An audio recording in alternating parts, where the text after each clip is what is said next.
everybody. Welcome back to the Walleye Files. Welcome to 2026. This is going to be a great show to start off 2026. We have got an outdoor writer, used to write for Field and Stream, Outdoor Life, multiple columns in Michigan in different papers. Used to have a radio show, Mr. Bob Gwizdz. If you don't know Mr. Bob Gwizdz, he is a semi-retired writer now, but the man has a lot of insight as to what this industry looks like and what it looked like in the past. He has fished with names such as Rick Clunn, Mark Martin. I mean, the stories are endless. The list goes on. And he was just a lot of fun to talk to. He's somebody who I was introduced to through a phone call prior to this. So we had never spoken really to each other other than a quick phone call. It was really cool to get to pick his brain on what his career was like writing for the outdoor industry. So it's a bit of a switching it up here. There's no anglers on this week other than, I guess, a couple of recreational anglers, myself and Bob included. But I really think you guys are going to enjoy his insight because it was a lot of fun picking his brain talking to him. Thanks again to our amazing sponsors, Lake Effect Lures, Striker Brands, Walleye Nation Creations, Thunderhook Fly-Ins, in Bellevue Spice Company, Image 360, and Crown Trophy of Oshkosh, Wisconsin. Without those amazing companies, I could not do this podcast. I could not produce this. They are a wonderful backing, a wonderful support system. And without further ado, Mr. Bob Gwizdz. This episode of the Walleye Files is presented by Image 360 Inc. and Crown Trophy of Oshkosh, Wisconsin. For over 30 years, Image 360 and Crown Trophy have been Oshkosh's go-to for signs, vehicle graphics, custom apparel, and awards. Proudly serving northeastern Wisconsin with quality that speaks volumes. Your brand deserves to stand out. Let's make it unforgettable. Need signs that pop, graphics that roar, and branded apparel that turns heads? Image 360 and Crown Trophy in Oshkosh have been rocking northeastern Wisconsin for 30 years. From bold branding to epic awards, we bring your vision to life. Let's go. Love Image 360 and Crown Trophy. We've got Bob Gwizdz with us. Bob, how you doing, buddy? I'm great. How about you? Oh, I'm awesome, man. It's super, super exciting to have you on. For those who don't know Bob, guys, he has done this for a long time. He's an outdoor writer, times with Outdoor Life, with Field and Stream, and so many other avenues. Bob, let's get into just a little bit what where you started from and some of the avenues that you've been out in the world. Well, I graduated from college as an English major, so I wasn't even fit to sell shoes. But I could always write. And somewhere along the line, I decided that's what I wanted to do. And the first story I sold was to Michigan Outdoors Magazine, which is a monthly publication here. And it's quarterly now, but that's a whole nother story. But that's how I got started. And then I caught on with the Detroit News I was writing mostly entertainment, and eventually saw that I had to get a newspaper job if I wanted to really make any money at this racket. And I got a job in a small paper in Michigan, Adrian, Michigan. And the sports editor knew I was a sportsman, and he asked me if I would put the outdoor page together for him every week. And I did it for a couple of weeks, and I said, if I play my cards right, I can do this for a living. And as it turned out, I pretty much did. That's pretty awesome. So we had a conversation a few days ago when we were planning this. You kind of got your start long ago in Texas when the bass world was kind of starting to light up. Moving to Michigan when the walleye world was starting to really go crazy in the early 90s. What were those times like? Well, my first full-time job as an outdoor on a newspaper was in Jackson, Mississippi. And I took it to get that job. And it was the local lake, Ross Barnett Reservoir, had been a site for the Bassmasters Classic. It was a well-known bass lake, and that's what was going on, was bass fishing. So I did that there for 3.5 years, and then I got a job in Texas, Fort Worth, Texas. And again, it was while bass was really on the rise, and I lived in Texas for 7 years until I got a chance to come back home. What So, were there any guys in the early days of bass fishing that you really enjoyed covering? All of them. All of Yeah. them. I fished with guys that everybody in the bass world will know. I fished with Tommy Martin and Rick Clun and Roland Martin and all Harold Allen, all the guys that were the kind of the pioneers, Bobby Murray, all the guys that were kind of pioneers of the early bass fishing world. And it was really a great experience, and it worked well for me professionally because then I could write a lot for Bassmaster magazine. I could write a lot about bass fishing for Outdoor Life, who I was working with at the time, and it kind of set me on my way to become a full-time outdoor writer for the rest of my life. Sure. Then transitioning, of course, you said you got to have an opportunity to come back home, and you're up in Michigan. And obviously, you started covering walleye anglers and obviously some northern bass anglers. Of course, Mr. Van Dam's not far from you.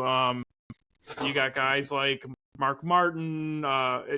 Who were some of your favorite guys on the walleye side to jump in a boat with? Well, I will tell you that I have probably fished with Mark 100 times, and it's not always been walleye. We've done a lot of different things together. This time of year, we bluegill fish through the ice, and in the fall, we used to go out and fish up in Lake Superior, fish for splake, and of course, a lot of walleye fishing too. And Mark is just an extraordinary fisherman on many levels, let alone walleye fishing. Yeah, he's pretty amazing. We were lucky enough to have him on the podcast here about a month and a half ago. And he just has such a high amount of skill and also high amount of knowledge that you can tap into when you're talking with him. It's sure a lot of fun to talk to him. And he's got a lot of enthusiasm, and that's he's not burned out by any means. He's ready to go at any time. And like I said, I probably fished with him 100 times over the last 30 years and 35 years and maybe more. And I learn something every time I go. I think, is that enthusiasm something that's super important as far as people who make it in this industry? I think it is. I used to, when I was in Texas, I fished with Jimmy Houston a little bit. And Jimmy always used to say, look, there's a world of 250 average bowlers out there, but they're not going to make it on a PBA. It takes a little something extra to make it as a pro. And I always thought that was an interesting insight.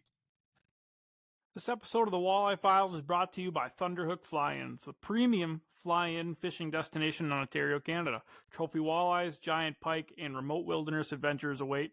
Book your trip now at thunderhook.com. So early on, did you see yourself as a writer who fished and hunted, or a hunter who just kind of enjoyed writing? Well, I have dabbled in a lot of other types of writing besides outdoor writing before I got in this area.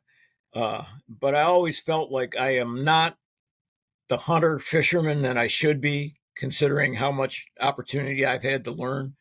And it's always been my theory when I write is that I try to go with people who know more about what we're doing than I do, and which is most things.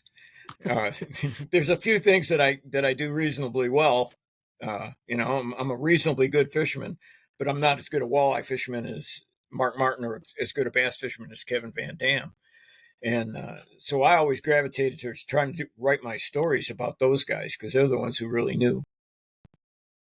What's it like getting to know some of the best anglers in the world?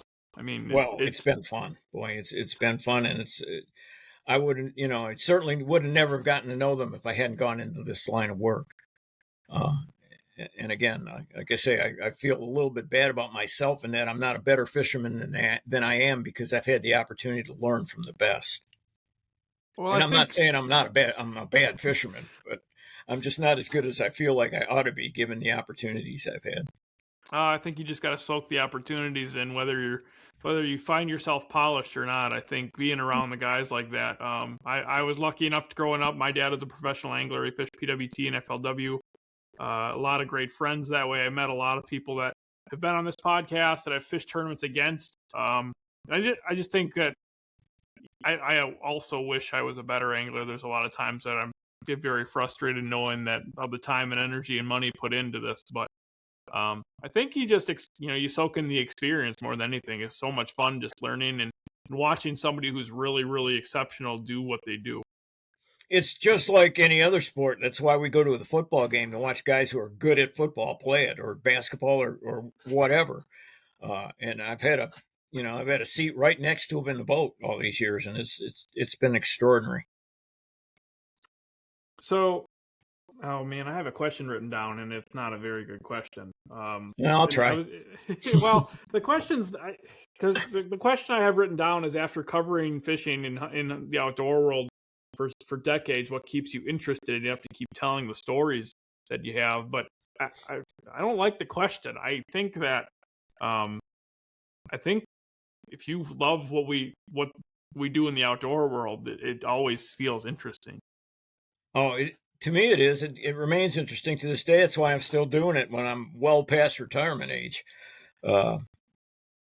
It's being an outdoor writer. If you worked in the newspaper industry, which I did, is a real interesting job because it's multifaceted. When you're putting together an outdoor page, you've got a feature writer element, which are your main story of what you're writing about, how to fish a plastic worm, or how to set your decoys, or whatever you're writing about. And then you've got the news element, because there's always news. They're raising the fees, the license fees, or they're stocking a different strain of fish in a particular body of water. So there's a lot of news angle to it. And then there's the columnist angle, which is where you analyze and opinionate on things that are going on. And that gets a little tricky because you've got to try, and when you're writing as a newsman, you have to be neutral. You have to write the facts. Whereas you write in a column, you get to say, I don't think this is worth a damn. It's Sure. And so it's tricky territory from a journalism point of view. How has that changed over the years? Has the outdoor journalism world changed a lot over the last 30 to 40 years? Well, the biggest change, of course, has been the internet, because as you'll probably know, I don't know how it is where you live, but I don't believe there is a full-time outdoor writer on staff at any newspaper in Michigan today. Yeah, and, I can't imagine as there I is remember one. I believe it was like the Detroit News was the first newspaper that ever had a full-time outdoor writer. And when I was coming up, I couldn't wait for the Sunday paper to get here to see what the guys had to say about what was going on. And like I say, now you don't find it in the newspaper anymore. It's elsewhere. As far as the magazine industry goes, when I started, Field and Stream and Outdoor Life were printing 15 issues a year. They were printing a monthly issue, and they were also printing a fishing issue, and a hunting issue, and maybe another one either on equipment or camping or something else. Now Field and Stream's printing 4 issues a year. Outdoor Life doesn't print anymore. It's all on the internet. So that's changed tremendously. Yeah, I can remember growing up. I had a subscription to Field and Stream for years. That was something when I was 10 through 15 to 16 years old. For me, that was like, I loved getting the magazines. I love paging through the tips, the tricks, the little things that obviously nowadays you see it all on social media, and social media is a bit frustrating on occasion, right? I don't love it, but this avenue, the podcast world, it's all exploded because of that, for sure. The part that frustrates me about social media is that you never know whether they're telling the truth. In the journalism racket, you got to defend what you write. You've got an editor saying, "Is that so?" People can put anything they want on social media, and it's just up to you to make of it what you will. Sure. And I have seen periods of time where guys are telling me about their whacking the fish in such and such a location, and somebody will call me up and say, I was out there last week and there wasn't another boat in sight. What's he talking about?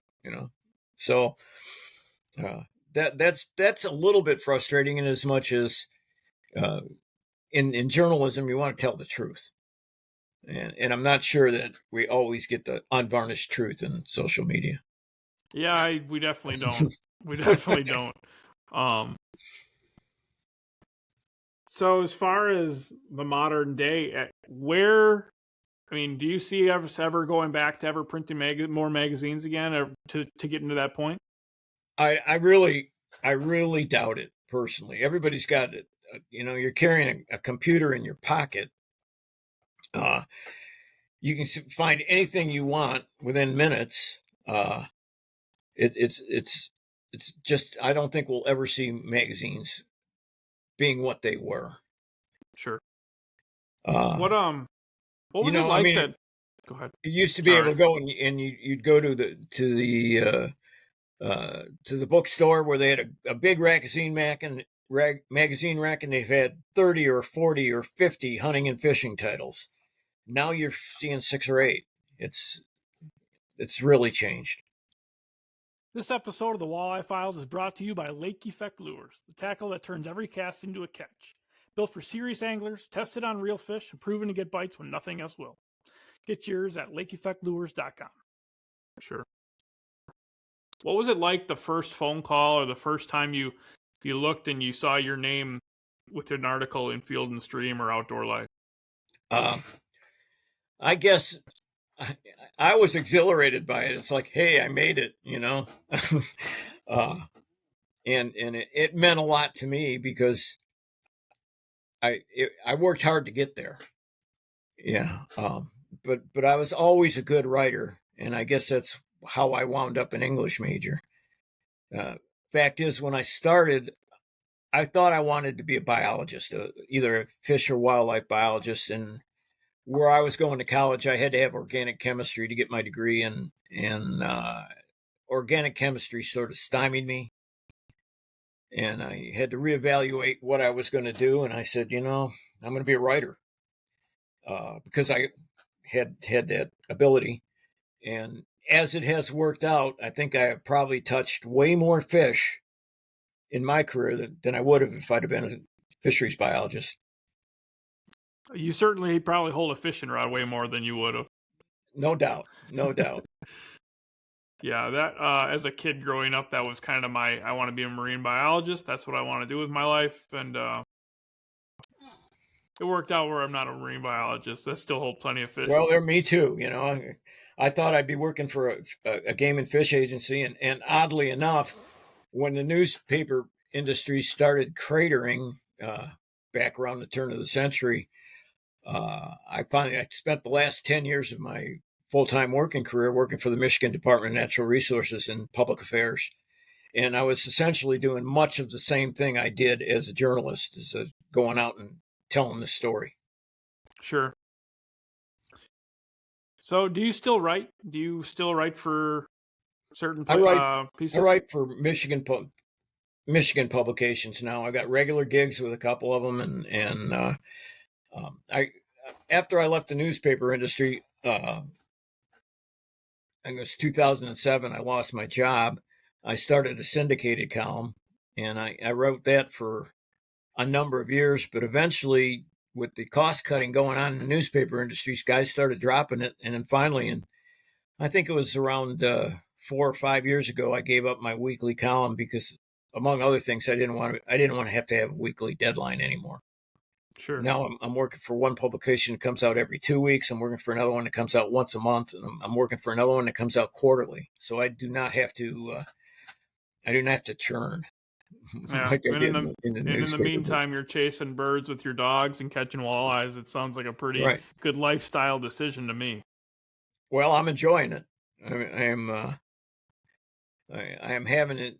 I am getting as much hunting and fishing in as I need to at this point in my life. Not as much as I did when I was working full time, but enough that it doesn't become old, it doesn't become boring, and it doesn't become got to, which is, part of being in the newspaper industry. And there's a new product every day. You just keep churning, and so I've been able to slow down a little bit, and that's been beneficial to my mental health, if nothing else. Speaking of modern day and things that got to and other things, how do you think modern electronics helped anglers over the years? Have you got to watch from point A to where we are now, everything evolved. Obviously, live scope's a big thing nowadays. Is you've got to see that whole evolution unfold. Where do you stand on that? The fact of the matter is that even back when we were into the paper graph era, back in the early '80s, I preferred at that time, even then, to fish with a flasher. We used to discuss this at depth, and one of the points that guys would make is that you see fish on the scope, but on the sonar, but are those the fish you want to catch, or are they something else? Are you wasting your time fishing for fish that you can see? And I always felt like you know where the fish are going to be. You're going to be at the break line. They're going to be at the cover. They're going to be at the stuff you can see with a flasher. And so I've been less electronically oriented than a lot of guys. Having said that, nowadays when I'm fishing with guys with live scopes, it just sort of blows my mind. You read about tournaments that guys said they saw every fish that they caught before they caught it. That's just a whole new world to me. I've got a lot. I don't know if you've noticed, but there's some of the tournaments have gone to, some of the bass tournaments at least have gone to no live scopes in some of those tournaments. And I've got some good buddies that say, well, you should have to fish to find fish. You shouldn't just be able to go out and look for them like that. And I don't care. I just like to catch them. I have not got updated my electronics in years, and my personal boat, I still fish with a flasher. That's awesome. That's I enjoy. I mean, I really enjoy using the live scope, but I can promise you tomorrow morning when I'm on my little pond back here catching bluegills with a flasher, I'll be just as excited when I hook up into one. I've got a really good buddy who's a really good tournament fisherman in this area, and he's done very well. He wins a lot of relatively large local tournaments, and he's got a young partner who fishes live scope. And he said one day when they were out and his live scope quit, the guy turned to him and said, "What do we do now?"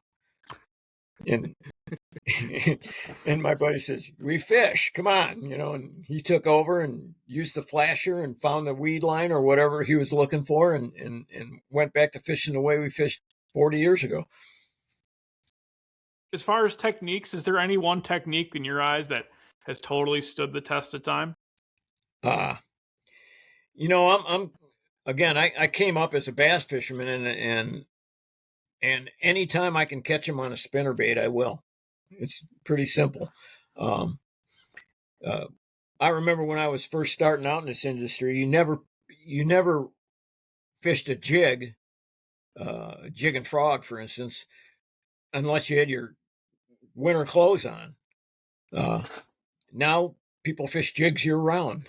That's been a something that developed over the last couple of decades, and I think we'll always fish jigs, both for walleyes and for bass. It's just, yeah, I would agree. I can promise you it's the most widely used presentation in the walleye world right now, for sure, and more in the last 3 or 4 years than it ever has been. I think just because people with forward facing and without it even, you're putting a bait in front of a fish that you can fish effectively no matter what.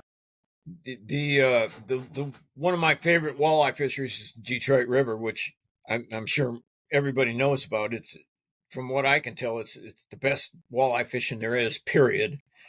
And that's what you do, is you go and you soak a jig.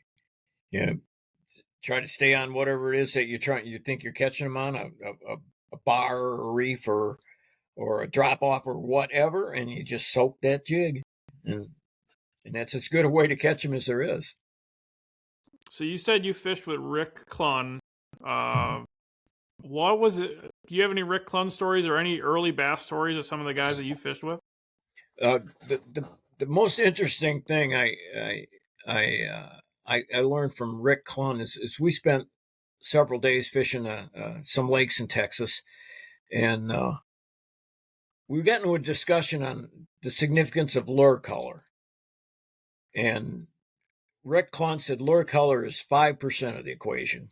which is interesting because we've all got 50 different rattle traps or 50 different Model A's or whatever crankbait we prefer. And Rick said that the 5% is enthusiasm. That if you got a color that you believe in, you're going to fish it a little harder. You're going to pay a little more attention. You're going to have more positivity about your approach. And I always thought that was one of the more interesting insights I got from anybody. The other thing he said, which was also interesting, is we all fish the same colors anyway. We either fish a shad color or a crawdad color. We always fish a chartreuse or a silver blackback, I mean, and he's kind of right about that. We do tend to fish the same colors a lot. So yeah, how many green pumpkin baits have been thrown at a bass in the world? And how many more will it be next year? At least 10 times more. Are there any stories that you've written in the past that when you wrote them, you were like, oh, I don't know if I should throw this out there? You put them out there, you're very happy about? That's an interesting question. In that regard, most of the stuff that really flipped my switch is when I thought I was getting to the bottom of something on a column. The way the Department of Natural Resources was spending the money, the way they were making regulations, whether they were good or bad or better for the fishermen or better for the resource. Those are the kind of things that I really like to delve into. This episode of the Walleye Files is brought to you by Striker Brands, built to keep you warm, dry, and fishing longer. From ice to open water, their gear handles whatever Mother Nature throws at you. Find yours at strikerbrands.com. Go early, go late, and go prepared. Right. I'll give you, for instance, I write for a publication that comes out every 2 weeks called Michigan Hunting and Fishing News. There are the similar publications in a lot of states. Right now, we're going through a big debate about raising license fees. Well, the Department of Natural Resources is under the gun. We haven't had a license fee increase in 14 years. A lot of people are resisting it. Maybe because they don't like how the money is spent. Maybe they don't think they're getting their money's worth out of it. I'm all in favor of funding our natural resources agencies. And the funding mechanism that we got now that hunters and fishermen are paying it all is broken because there's fewer and fewer hunters and fishermen paying the bill. So the bill's going up on an individual basis.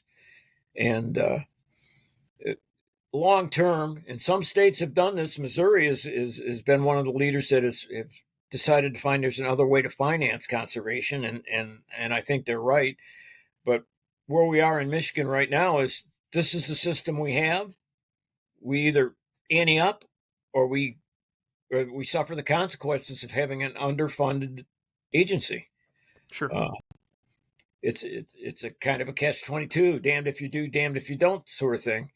I'm all in favor of the fee increase simply because I want our DNR to be able to do what it should do, what it needs to do. And not funding them is the analogy I made is when you hear people talk about defunding the police. That's like biting your own nose off just because you're angry about something. Right. So that's when I can make the case that I think will help the agencies.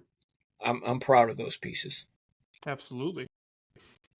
So 50 years from now, people are going to look back. If they're reading your work, what do you hope they take away from that?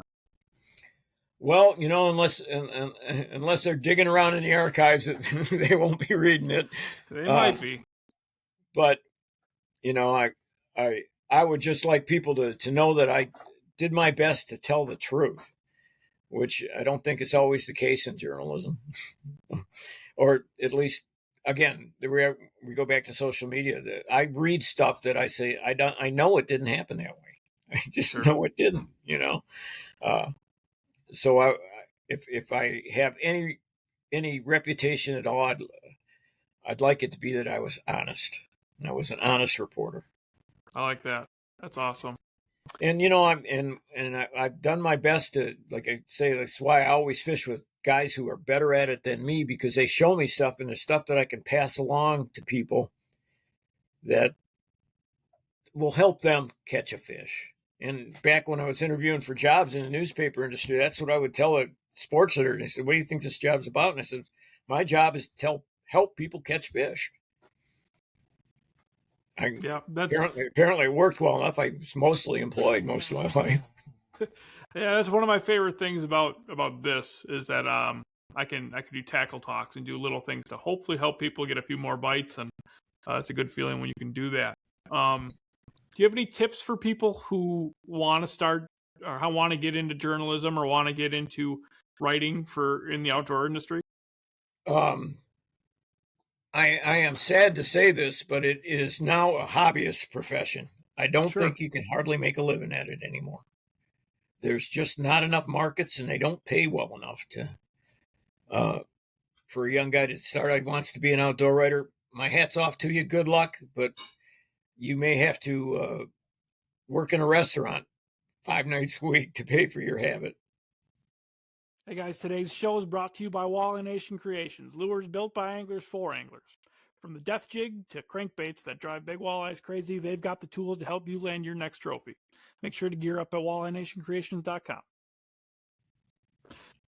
Bob, before we close this out, every single episode we have our guests talk about one tip, whether it's on, for me, whether it's somebody from fishing from the bank that has never jumped in a boat before, it doesn't matter.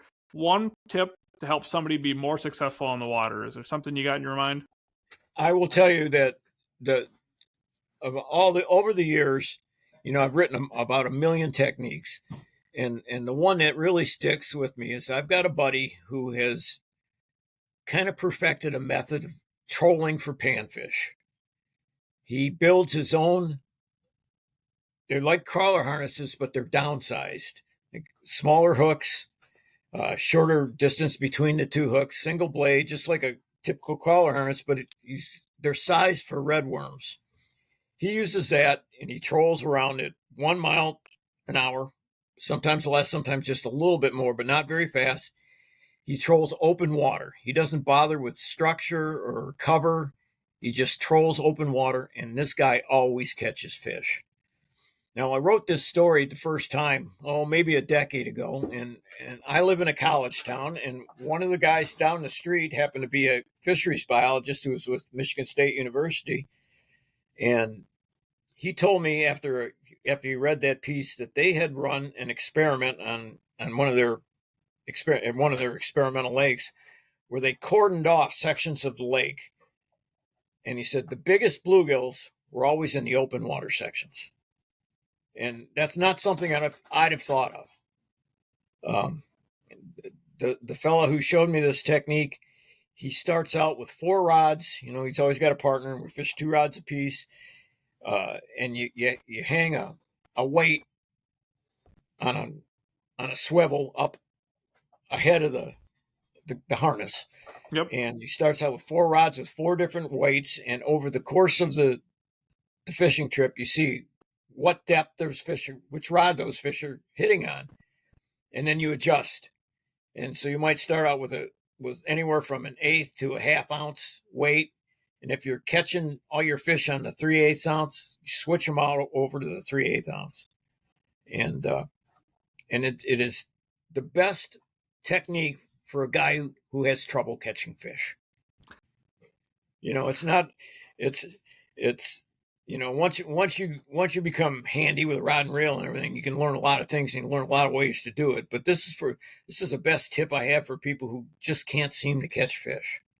I like it. Be dependable, be a little adaptable, and go put out some and baits give it in front a try. of them. And the next thing you know, you'll start figuring things out. I love it. Bob, I appreciate you for being on. Thank you so much for being on the Thank Walleye you, Brandon. Files. Yeah, we'd love to have you on again. Well, sometime. And if you ever get out in this part of the country, let's go fishing. I love that. Ladies and gentlemen, thanks again, Mr. Bob Gwizdz. Thank you.